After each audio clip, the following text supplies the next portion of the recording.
So I have to tell you something. I hate my portraits. I don't like most of them. Some time ago I realized that my works look stiff and a little weird. I felt I'm not progressing my art, just using same old approach to every painting and not going too far for inspiration. So I realized that I have to get out of my comfort zone and experiment, basically risk that I ruined the paper and waste my time because there's no other way around it. But the result was interesting and definitely something I want to share with you in this video.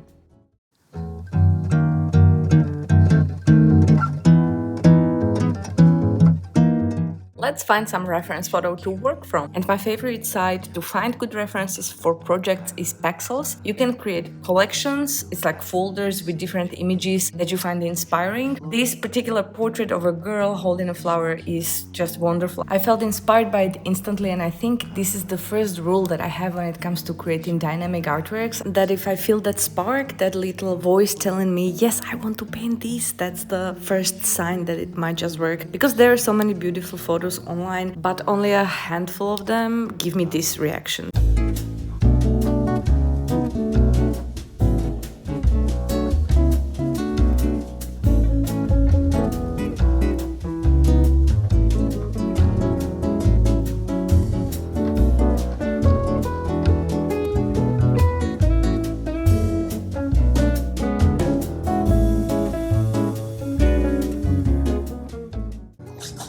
This is the kneaded eraser, and I'm going to clean up the sketch a little bit. So that will help me to get rid of the lines that do not belong there. I find it helpful to sketch in two phases. First one is just rough mapping of the entire subject, and if you do not push your pencil too hard against the paper, it is fairly easy to get rid of all the extra marks with kneadable eraser. In the second step, I usually refine the line work, make the lines a bit sharper, a bit more precise. My entire real-time sketching and painting process is available on my Patreon, link is down below in the video description. I also have a portrait class on Skillshare that walks you through sketching and painting basics for creating watercolor portraits. You can join class with free trial link in the video description.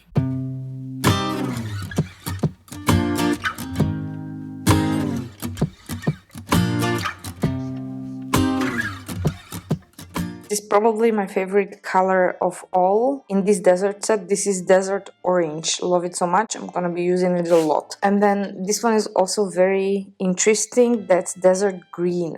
I haven't used this set for a bit, so the color is separated from the gum arabic a little bit. You can see it here. So if this happens, it doesn't mean that the paints are bad. You just have to mix it back in the gum arabic. This is desert yellow. Desert orange looks fine. For the first layer, I am using this tiny basket that I have here in my studio to tilt that drawing board a little bit. That will help the water flow, and it will prevent the creation of the watercolor blooms that I do not want in this painting. Let's start with skin tones first. For this painting, I used cadmium orange and cadmium red. I mixed them together with plenty of water. With this combination, I'll get extra bright skin tone that shines even after it dries, so I really like to use that one. Always add extra water in your skin tone, because if the mixture has too much pigment, then you can end up with orange face. You can also adjust the basic skin tone mix to be either more yellow or more red. That depends on which one of those two colors will prevail in the mixture.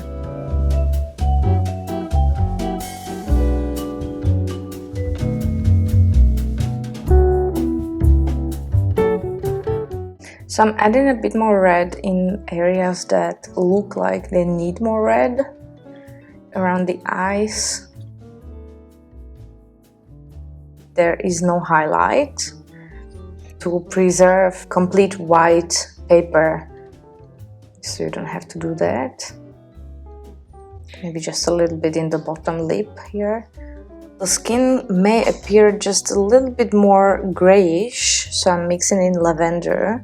I'm adding more red, like pure red, but a little bit watered down to the nose area, cheek area, just a little bit, and definitely to the like a mouth area.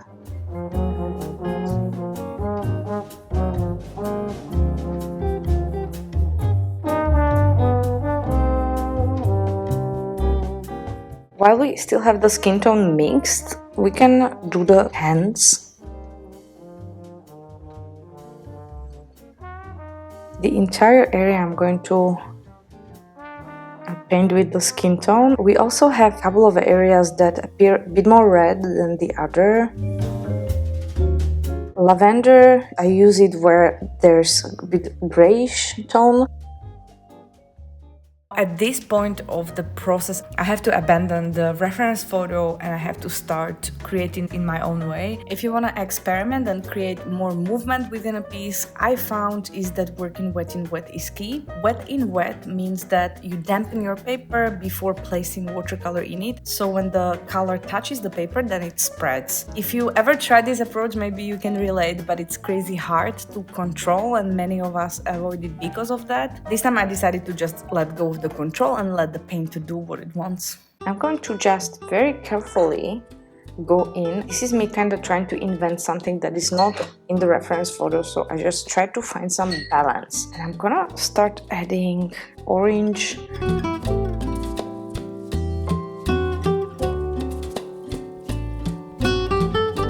A bit of lavender also, because we want to balance out those flowers.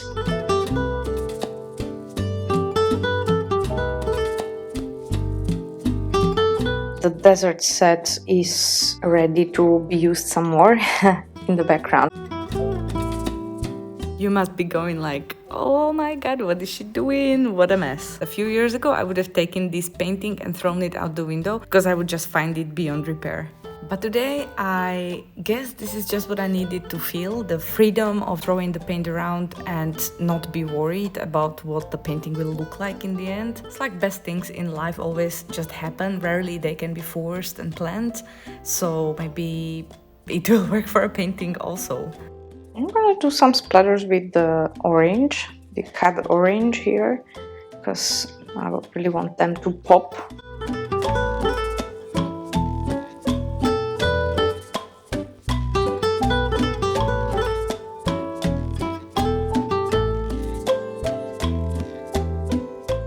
And look at my flower, like it used to be orange, remember? It's not anymore. So we'll have to go back and repaint.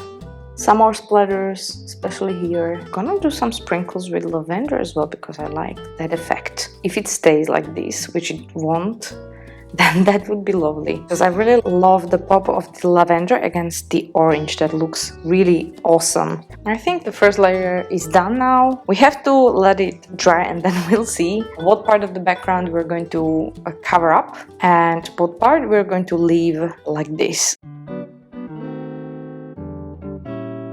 When the first layer dried, it is not such a mess anymore, rather a nice underpainting with some variations. However, now I'd rather finish the boring part that needs to stay more or less realistic, and that is the face. If the face turns out nicely, then maybe this painting has a future, so let's go. We are going to be using cadmium red and cobalt blue. When you mix the colors, you're gonna get the base for the shadows. There's not that much shadows. There are no cast shadows on the face. According to the reference, there's just very subtle shading. It is soft. There's no harsh light. I might be able to do this quite fast.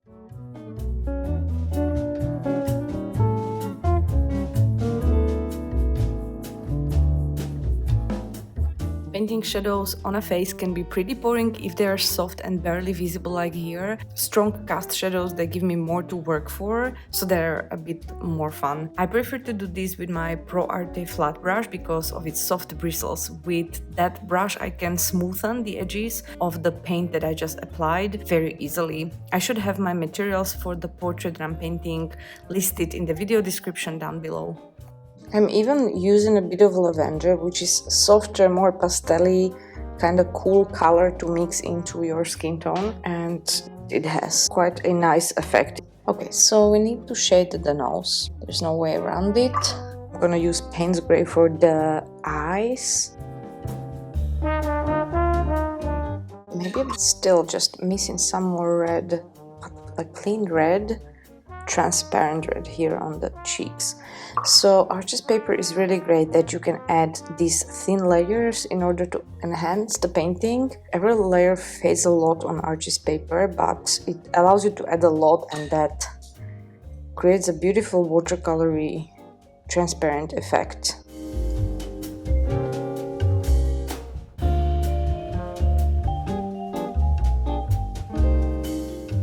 So let's now try to add some color to the hair. So for the hair, I might want to use Payne's Gray as a base. There are some parts of the hair that are a little bit darker, and then parts of the hair that look and appear lighter. Vitamins and history books, psychology and a different way to look at it all. 'Cause my perspective is broken.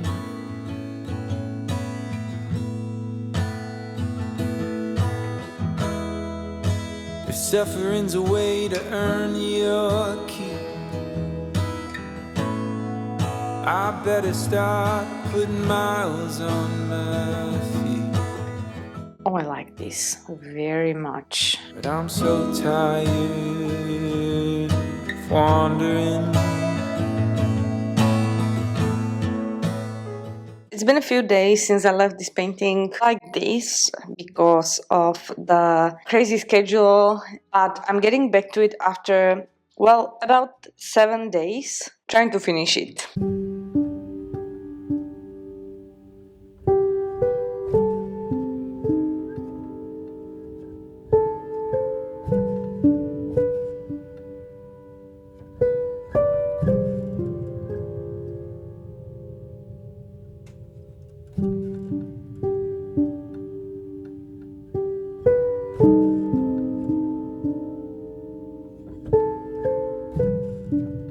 These were supposed to be flowers, and so here I wanted to negatively paint just a bit of these windows between the light flowers. I don't know how that will go, and this really needs to be done with care because we do not want too many details here.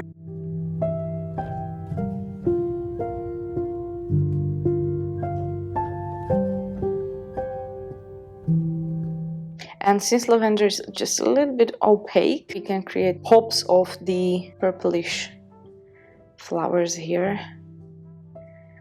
Like even on top of the dark hair, it will shine. It will become more matte after it dries, but it will at least just help create some accents.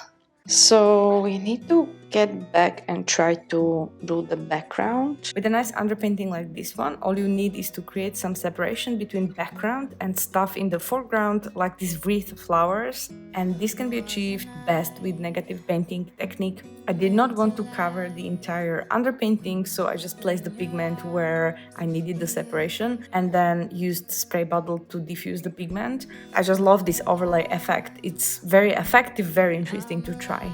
My table is always so messy, but that doesn't matter really. What matters is the painting and the effects that will happen here. Maybe let's just like finish this, even though I like it slightly open here, but at least like here it could be more, could cut in this shape a little bit.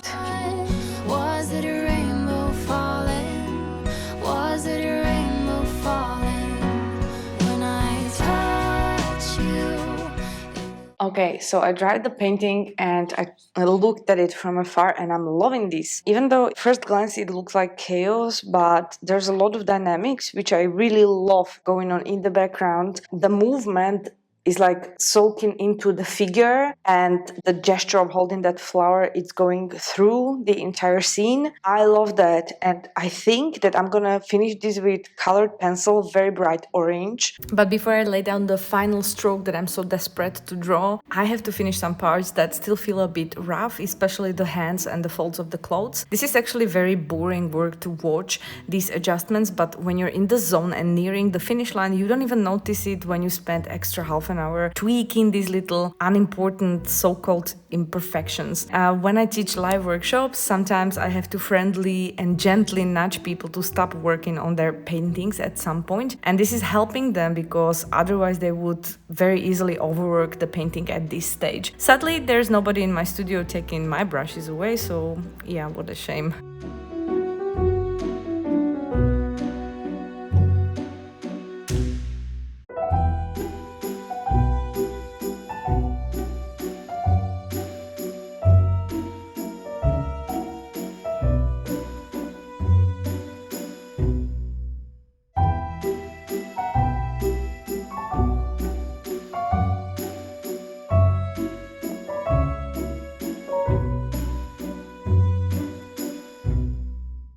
I know this is bizarre, might look bizarre, but this is just what I feel like the painting is now complete. So proud of yet again trying something new, and I like this work. I'll see how I feel about it tomorrow or the next week. When I had time to look at it some more, maybe it will be chaos, maybe it will be my favorite piece. And after long months, I can safely say that the work is still my favorite piece. The original already found its new owner, so I'm happy about that, but mainly it's a relief to finally create something that I myself enjoyed. And for more freestyle watercolor works like this one, don't forget to subscribe, like the video if you enjoyed, and I will see you again soon. Bye!